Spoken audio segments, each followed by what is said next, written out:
Shaharni qoq markazi, poytaxt savdo majmuasini shundoq yoni eski Demirdan kirib kelganimizda alohida turgan bino, biznes center. Ko'rayotganingizdek, o'zi 4 qavat, 2-chi, 3-chi, 4-chi qavatlarimizni o'sha ijaraga topshirib bo'lgan.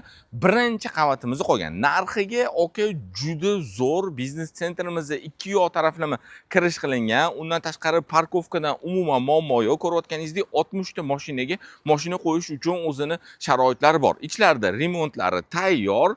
Xullas, uborkadan tashqari hamma to'lovlari narxini ichiga kirgizilgan. Hozir men sizga ichkarisidan bitta ko'rsatib tanishtirib o'taman. Biznes sentrimizga kirish 3 ta taraflama bor. Bu birinchi kirishimiz. Shundoq kirib keldik.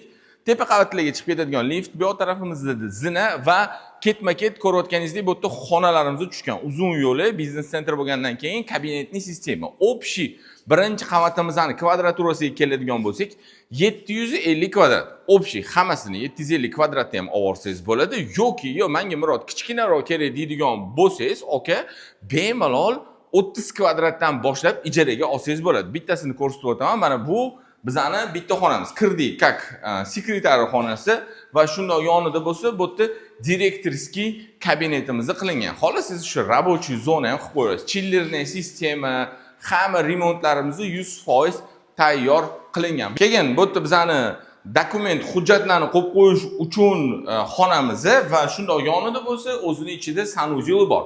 Undan tashqari bu biznes sentrimizning общий sanuzel erkaklar va ayollar uchun alohida va katta stoloviysi ham bor. Agar hozir ko'rsatgan xonam sizga kichkinalik qiladigan bo'lsa, mana bu zo'r taklifimiz bor.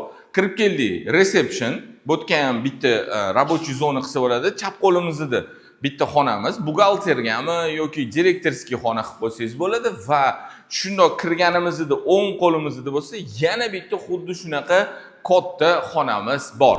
Bu bizani ikkinchi kirishimiz. Ko'rayotganingizdek, juda chiroyli remontlarga gap bo'lishi mumkin emas. Eng glavnisi shahar markazi, lokatsiya bo'yicha juda zo'r. Markazdan shunaqa ishxona qilib qo'yaman degan bo'lsangiz, eng shirin joyga keldik, aka, narxiga.